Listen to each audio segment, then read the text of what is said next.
तो फिल्म की शुरुआत में हम एक आदमी को देखते हैं जिस कहानी का मेन कैरेक्टर है। उसका नाम लूजिन है, जो एक बहुत ही बड़ी कंपनी और होटल का मालिक है, मगर उसे खाना पीना बहुत पसंद है। वो अलग अलग होटल्स में जाकर वहाँ की हर एक डिश यानी खाने को खाता था। कई साल हो गई थी, मगर आज तक उसे अपनी पसंद का खाना किसी भी होटल में नहीं मिला था। लेकिन उसे जिस भी होटल का खाना पसंद आता था वो उसे अपने होटल में शामिल कर लिया करता था। आज जब वो एक होटल का खाना बड़े मजे से खा रहा था तो उसका मैनेजर कहता है कि आप जितना वक्त खाना खाने में लगाते हैं उतनी देर में तो हम पूरा होटल खरीद सकते हैं। जो सुनकर लूजिन को उस पर बहुत गुस्सा आता है। कहता है कि मेरे लिए खाने पीने से बढ़कर कुछ नहीं है, होटल्स की मीटिंग खरीदना ना खरीदना कुछ भी नहीं। जिसके बाद वो मैनेजर को इस बात पर अपनी कंपनी से ये निकाल देता है। अब लूजिन जब अपने ऑफिस जा रहा था तो उसी पार्किंग एरिया में एक लड़की दिखती है जो उसकी गाड़ी पर स्क्रैच कर रही थी, यानी छुरी से गाड़ी पर खुरच रही थी। इस लड़की का नाम शेंग था। वो भी इस कहानी की दूसरी मेन कैरेक्टर है। दरअसल शेंग की दोस्त ने उसे कहा था कि तुम दूसरे फ्लोर पर जाकर वहाँ खड़ी एक ब्लैक गाड़ी पर स्क्रैच कर देना, क्योंकि वो उसके दोस्त की थी जिससे वो बदला लेना चाहती थी। उसने उसे धोखा दिया था। लेकिन अब जब शेंग को लूजिन से पता चलता है कि वो दूसरी नहीं बल्कि तीसरे फ्लोर पर है और ये गाड़ी वो नहीं है जिस पर वो स्क्रैच करने आई है बल्कि लूजिन की है, तो उसे बहुत बुरा लगता है। इसीलिए वो उससे माफी मांगती है और कहती है जरा रुकिए एक मिनट, मैं इसे ठीक कर सकती हूँ। अब वो स्क्रैचेस को तो ठीक नहीं करती बल्कि और स्क्रैच करके वहाँ एक दिल बना देती है ताकि उसका मूड अच्छा हो जाए। मगर ये देखकर तो लूजिन को और गुस्सा आ जाता है, इसीलिए वो यहाँ से चला जाता है। शेंग अपने दोस्त और अपने डॉग के साथ किराए के घर पर रहती है। वो एक काफी बड़े होटल में शेफ थी, मतलब कि वहाँ खाने बनाया करती थी, मगर उसकी डिशेस उसके खाने किसी को भी पसंद नहीं थे, क्योंकि वो हमेशा पुराने और आम खाने ही बनाया करती थी। शेंग अपने होटल की मैनेजर को पसंद करती थी। मैनेजर भी उसे ऐसा दिखावा करता है जिसे वो भी उससे प्यार करता है। और आज जब शेंग उसे कहती है कि हमें अपनी बात को आगे ले चलना चाहिए, इन्हें शादी कर लेनी चाहिए, तो मैनेजर इसके लिए साफ साफ मना कर देता है और कहता है कि मुझे तुम जैसी सूखी कमजोर लड़कियां नहीं पसंद, मुझे अच्छी सेहत वाली लड़कियां पसंद हैं। तो सॉरी, मैं तुमसे शादी नहीं कर सकता। जो सुनकर शेंग का दिल एकदम टूट जाता है। इसके बाद लूजिन उसी होटल में आता है जहाँ की शेफ शेंग थी। अब होटल के वर्कर्स को पता था कि लूजिन एक बहुत ही बड़ी कंपनी और होटल का मालिक है, और अगर उसे यहाँ का माहौल और खाना पसंद आ गया तो वो इस होटल को भी अपने साथ शामिल कर लेगा। तो इसीलिए होटल के सारे वर्कर्स उसके आगे पीछे हो जाते हैं। लूजिन अपने एक साथी और वर्कर के साथ इस पूरे होटल को चेक करता है, जिसके बाद इस होटल का सीनियर शेफ लू को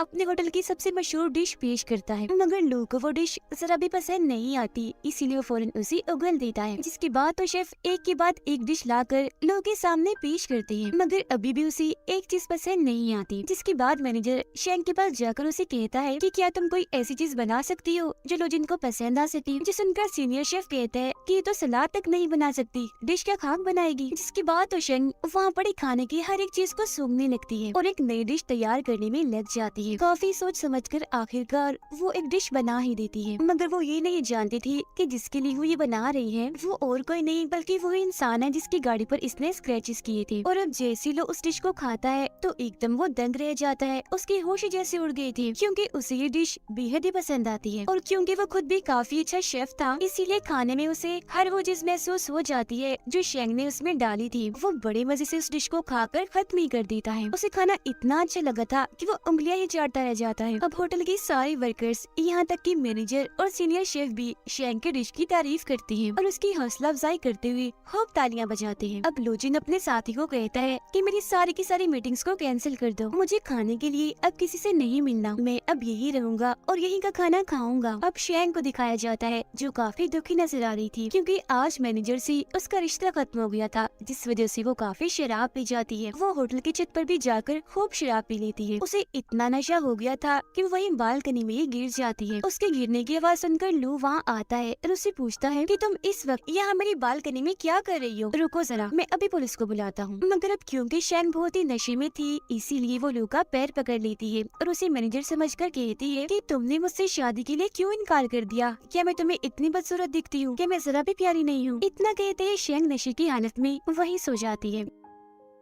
तो उसे सबक सिखाने के लिए एक सूटकेस में बंद कर देता है और अपने साथ ले जाकर लिफ्ट में उसे छोड़ देता है। अब जब होटल की वर्कर्स ये देखती है कि शेंग सूटकेस में बंद है तो वो काफी घबराते हुए चिल्लाने लगती है और ये समझने लगती है कि लू ने शेंग के साथ बदतमीजी की है, इसीलिए वो पुलिस को बुला लेती है। तब पुलिस आकर लू को पकड़ लेती है और उसे जेल में बंद कर दिया जाता है। जिसके बाद लू का साथी और शेंग की दोस्त वहाँ आकर लू की जमानत करवा देते हैं। इनके साथ यहाँ लू भी थी। शेंग की दोस्त लू को कहती है कि शेंग ने आपके साथ जो सलूक भी किया उसके लिए मैं आपसे माफी मांगती हूँ। फिर जब भी दोनों यहाँ से जाने लगती है तो शेंग लू से कहती है कि आप हट जाइए वहाँ से, आप एक गंदी जगह पर खड़े हैं, वहाँ कोई गंदी चीज पड़ी है। तभी यहाँ लू का साथी गाड़ी लेकर आता है तो लू अपने जूतों को वहीं फेंक कर गाड़ी में बैठ जाते हैं और फौरन यहाँ से चले जाते हैं, जो देखकर दोनों लड़कियाँ हंसने लगती है। अब अगले दिन शेंग होटल की एक पेड़ से एक बच्चे की छतरी उतारने जाती है, जो किसी शरारती बच्चे ने मधुमक्खियों के छत्ते में फंसा दी थी। ऐसा करने से मधुमक्खियाँ अपने छत्ते से उड़कर उन सब पर हमला कर देती है, जो देखकर सारे बच्चे और शेंग वहाँ से भाग जाते हैं। मगर वो सारी मक्खियाँ लू को काट लेती है, क्योंकि ठीक इसी वक्त पर वो भी यहाँ से गुजर रहे थे। मक्खियों ने उन्हें काट कर उनका पूरा चेहरा ही सुझा दिया था, इसीलिए शेंग वहाँ आकर एक बार फिर से उनसे माफी मांगती है, जिस पर लू अपने साथी को कहता है कि इसे फौरन एक घड़ी बांध दो, क्योंकि जब जब ये मेरे आसपास होती है तो कोई ना कोई मुसीबत आ जाती है या ये खुद ही मेरे लिए खतरा बन जाती है, और अब अगर अगली बार ये मेरे करीब आएगी तो अलार्म बज जाएगा, जिससे मैं चौकन्ना हो जाऊंगा और इससे कहीं दूर चला जाऊंगा। लेकिन अभी भी लू ये नहीं जानता था कि वो जिसके खानों का दीवाना है वो और कोई नहीं बल्कि शेंग ही है। वो इसके लिए मनपसंद खाने बनाती है। यहाँ तक कि शेंग को भी ये बात पता नहीं थी कि उसके डिशेस का जो सबसे बड़ा दीवाना है वो और कोई नहीं बल्कि लू ही है। लू क्योंकि होटल में ही रह रहा था, इसीलिए वो थोड़ी थोड़ी देर के बाद कोई ना कोई डिश बनाने को कहता था, जिसे शेंग बना बना कर उसके लिए भेजती थी। वो एक के बाद एक नई डिश को बनाकर बड़े ही अच्छे तरीके से लू के पास भिजवा दिया करती थी, जिन्हें लू बड़े मजे से बड़े चाव से खाया करती थी। अब इसी रात शेंग के पास होटल का मैनेजर आकर उसे कहता है कि अब मुझे मोटी सेहतमंद लड़कियां पसंद नहीं है, बल्कि तुम जैसे स्मार्ट पसंद है, क्योंकि अब मैं भी जिम जाने लगा हूँ। इसीलिए तुम ऐसा करो, आज रात मेरे साथ मेरे घर चलो, जिसके बाद हम शादी कर लेंगे। उसकी बातें सुनकर शेंग को काफी गुस्सा आ गया था, इसीलिए उसे काफी बुरा भला कहकर गालियाँ भी देती है और वहाँ से भगा देती है। खुद भी फिर वो वहाँ से चली जाती है। फिर रात में जब वो अपने दोस्त के साथ घर पर थी तो उसे कहती है कि आजकल मैं होटल में बहुत मसरूफ रहने लगी हूँ, मुझे बहुत काम करना पड़ रहा है, क्योंकि मैं अपने होटल के नए मालिक के लिए अलग अलग डिशेस बनाती हूँ ताकि वो खुश हो जाए और मुझे अपने होटल का सीनियर शेफ बना दे। अगले दिन जब कुछ रिपोर्टर्स लोग का इंटरव्यू लेने आते हैं तो शेंग को पता चल जाता है कि अब तक वो जिसको परेशान करती आई है वो बहुत ही बड़ी कंपनी का मालिक है, और ये और कोई नहीं बल्कि वही है जिनके होटल को खरीदने वाला है, मतलब कि होटल का होने वाला मालिक, और यही मेरे खानों का दीवाना भी है। तो इसीलिए आज के खाने में वो लोगों के लिए दिल खोल कर मिर्च मसाला डालती है, ताकि अब की बात वो उसके खाने को पसंद ना करे और ये उसे दूर चली जाए। मगर उसका ये प्लान काम नहीं करता, क्योंकि खाना खाते हुए लू की आंखों से पानी तो आता है तेज मिर्ची की वजह से, मगर उसे खाने का जायका बहुत अच्छा लग रहा था, इसीलिए वो रुकने का नाम ही नहीं ले रहा था, लगातार बस खाता ही जा रहा था। सबसे आखिर में शेंग लू के लिए अपनी तरफ से एक केक बनाकर भेजती है, जिसमें उसने हर वो चीज डाली थी जो लू को बेहद ही पसंद थी। तो जाहिर है ये केक भी उसे बहुत ही पसंद आता है। केक खाने के बाद तो वो इतना दीवाना हो जाता है कि उस शेफ से मिलने के लिए बेताब हो गया था, जो अब तक उसके लिए खाना बनाती आ रही है। मगर शेंग जब उनके सामने जाने से मना कर देती है तो लोग खुद किचन में आ जाते हैं उससे मिलने के लिए, मगर अभी शेंग उनके सामने नहीं आती बल्कि वहाँ से भाग जाती है, क्योंकि उसे डर था कि अगर उसने मुझे देख लिया तो वो मुझे काम से निकाल देगा। थोड़ी देर के बाद जब लोग वॉशरूम में थी तो वहाँ एक चम्मच आकर गिरता है, जिसे कोई वॉशरूम के अंदर से ही नीचे से हाथ डालकर दोबारा उठा लेता है, जो देखकर लू को लगता है कि जरूर यहाँ कोई चोर है, इसीलिए वो वॉशरूम के दरवाजे को लॉक करके वहीं छुप जाते हैं।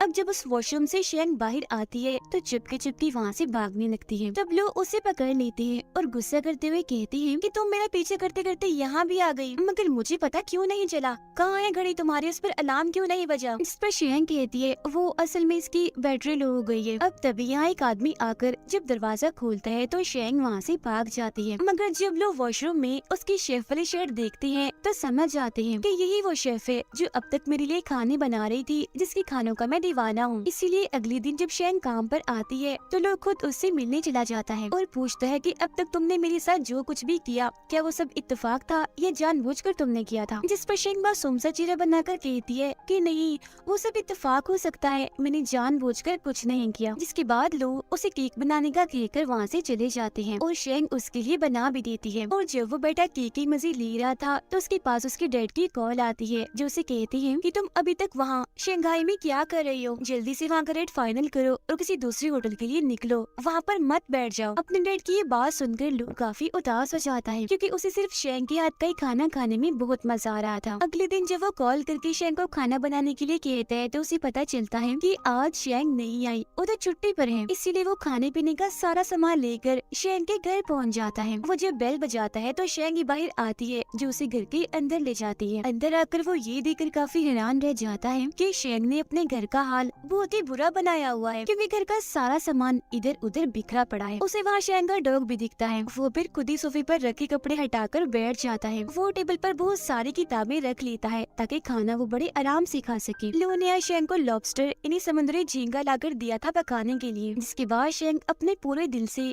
डिश को तैयार करके लो को देती है। और जैसे उसके साथ खाना खाने के लिए बैठती है तो लो कहता है, ओ सॉरी, वो दरअसल खाना मैं अकेला खाता हूँ, मुझे किसी के साथ बैठकर खाना खाने की आदत नहीं है, तो तुम ऐसा करो कहीं और जाकर खा लो। जो सुनकर शेंग को अजीब तो लगता है, मगर वो फिर भी अपना खाना लेकर किचन में चली जाती है और पूछती है कि क्या तुम अपने घर वालों और दोस्तों के साथ मिलकर भी खाना नहीं खाते? जो सुनकर लो बड़ा ही अजीब जवाब देता है कि जैसे तुम अकेली सोती हो, अकेले नहाती हो, तो उसी तरह बिल्कुल मैं अकेले खाना खाना पसंद करता हूँ। थोड़ी देर के बाद खाना खाकर जब शेंग बाहर आती है तो देखती है कि लो वही सोफे पर ही सो गया है। फिर अगले दिन जब लो की आँख खुलती है तो उसे भी एहसास होता है कि कल रात मेरी आँख लग गई थी और मैं यही सोया रहा। वो फिर शेंग को ढूंढते हुए जब उसके कमरे में जाता है तो देखता है कि वो तो अभी तक सोई हुई है। अब हर रोज एक खाने पीने का सामान लेकर लो शेंग के घर पहुंच जाया करती थी। उसे खाना बनाने का कहकर जब उन खानों को खाती थी तो फिर वहीं सो जाया करती थी। ऐसे ही कई दिन गुजर जाते हैं। शेंग हर रोज एक नई डिश लो के लिए बनाया करती थी। उधर लो के साथी और शेंग की दोस्त की भी दोस्ती हो जाती है। फिर एक दिन जब लो शेंग के घर पर थी तो वहाँ बहुत बारिश होने लगती है। शेंग के घर की छतें इतने कमजोर थी कि वहाँ से पानी टपकने लगता है, इसीलिए ये दोनों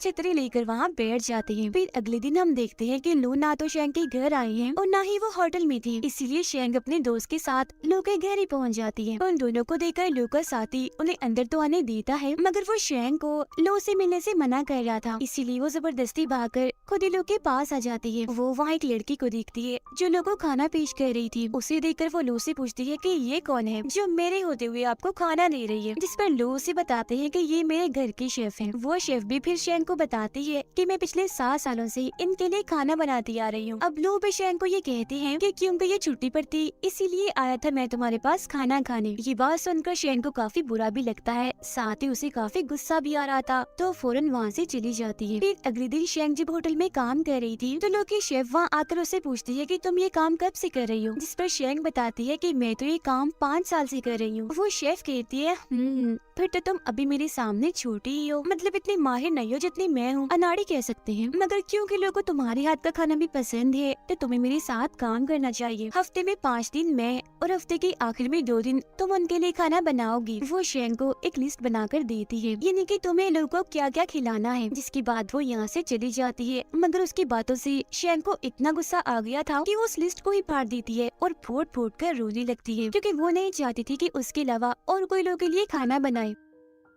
अब अगले दिन जब शेंग होटल के किचन में थी तो तभी सीनियर शेफ वहाँ आकर सभी शेफ से कहती हैं कि बस अब तुम लोग खाना बनाना बंद कर दो, क्योंकि लो की कंपनी ने इस होटल को खरीद लिया है और उन्हें हमसे भी अच्छे और माहिर शेफ चाहिए, इसीलिए उन्होंने हम सबको इस होटल से निकाल दिया है। अब जब लो वहाँ आते हैं तो शेंग गुस्से में वहाँ से चली जाती है और अपना सारा सामान इकट्ठा करने लगती है। तब जब लो उसके पास जाता है तो शेंग उससे पूछती है कि क्या तुमने सबको होटल से निकाल दिया, जिस पर लो कहता है कि हाँ, क्योंकि मैं इस होटल को काफी बड़ा और अच्छी लेवल का होटल बनाना चाहता हूँ, मगर हाँ तुम्हें अपनी शेफ बनाना चाहता हूँ ताकि तुम मेरे साथ रहकर मेरे लिए खाने बनाया करो। जो सुनकर शेंग कहती है मगर मेरी भी एक शर्त है, तुम 2 शेफ के खाने एक साथ नहीं खा सकती, इसीलिए तुम्हें हम दोनों में से यानी उस शेफ और मुझ में से किसी एक को चुनना होगा, और अगर तुम्हें ये मंजूर नहीं तो क्या हम सब शेफ तुम्हारे इस बड़े लेवल वाले होटल में काम नहीं कर सकते? तुमने एक साथ ही सबको निकाल दिया, कोई जज्बात एहसास इंसानियत तुम्हारे अंदर है कि नहीं? आखिर तुम कैसे सबको निकाल सकते हो? ये कहते ही वो रोने लगती है। जो सुनकर लोग कहते हैं कि बस यही तो फर्क है,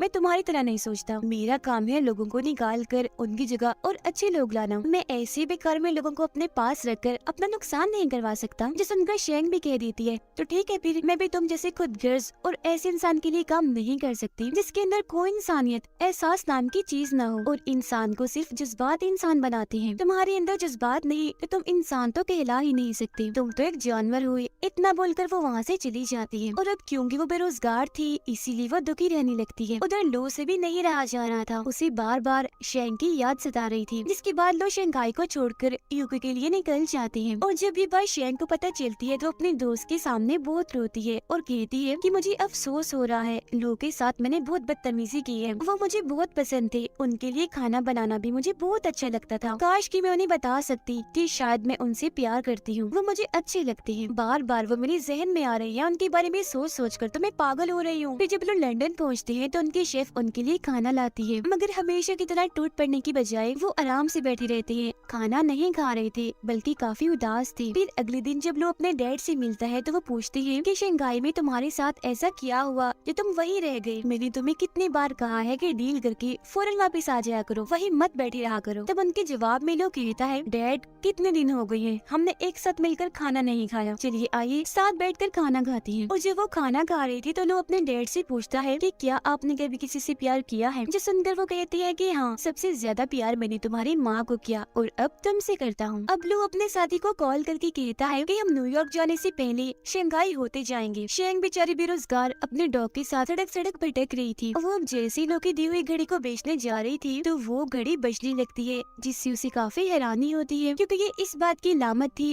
कि लो आस पास ही है। और फिर फौरन ही उसे लो की गाड़ी दिख जाती है, उसमें बैठे लो पर जैसे उसकी नजर जाती है तो वो काफी दुखी हो जाती है, इसलिए गाड़ी लेकर फौरन यहाँ से निकल जाती है। वो फिर लो से बचते हुए सब्जी की मार्केट में जाकर छुप जाती है। तब लो उसका पीछे करते करते वहाँ भी आ जाती है, वहाँ उन्हें शेंग का डॉग दिख जाता है, जिसे वो कहते हैं कि अगर तुम मुझे लो के पास ले जाओगे तो मैं तुम्हें मजेदार खाने खिलाऊंगा। जिसके बाद वो डॉग लो को अपने पीछे शेंग के पास ले जाता है, मगर शेंग ने तो खुद को शीशे के कमरे में बंद किया हुआ था। लो उससे कहते हैं, दरवाजा खोलो, मुझे तुमसे बात करनी है। जिस पर शेंग कहती है, नहीं, मैं दरवाजा नहीं खोलूंगी, मुझे आपसे कोई बात नहीं करनी क्योंकि मैं आपसे नफरत करती हूँ। चले जाइए आप अपने उसी शेफ के पास, क्योंकि आज के बाद मैं आपके लिए कुछ बनाने वाली नहीं हूँ। जो सुनकर लो कहती है, तुम मेरे लिए सिर्फ एक शेफ ही नहीं बल्कि तुम बहुत ही खास हो, असल में तुम मुझे बहुत ही पसंद हो, इसलिए जल्दी करो, दरवाजा खोल दो। जो सुनकर शेंग शर्माने और हंसने लगती है, कहती है, नहीं, पहले तुम मुझे ये बताओ कि क्या मैं दुनिया की सबसे खूबसूरत लड़की हूँ, अगर आप बताएंगी तभी दरवाजा खोलूंगी मैं। इस पर लो भी कह देते हैं कि हाँ हाँ, तुम दुनिया की सबसे खूबसूरत लड़की हो। ये सुनकर शेंग को इतनी खुशी होती है कि वो झट से दरवाजा खोल देती है। अब लो उसे यहाँ से लेकर चले जाते हैं। वो उसे एक घर में लाई थी, जिसके बाद वो दोनों बालकनी में जाकर बैठ जाती हैं, क्योंकि ये लो की पसंदीदा जगह थी। दोनों यहाँ से डूबते हुए सूरज को देख रहे थे, क्योंकि ये नजारा देखना दोनों को ही काफी पसंद था। दोनों यहाँ बहुत खुश थे और अब यहाँ आकर वो अपने अपने प्यार का इजहार कर देते हैं, साथ ही एक दूसरे को लेकर जो उनके जज्बात हैं वो भी बता देते हैं। वो फैसला करते हैं कि क्योंकि हम प्यार करते हैं तो जल्द हम शादी कर लेंगे और हंसी खुशी एक साथ रहेंगे। जिसके बाद ये शानदार कहानी इधर ही खत्म हो जाती है।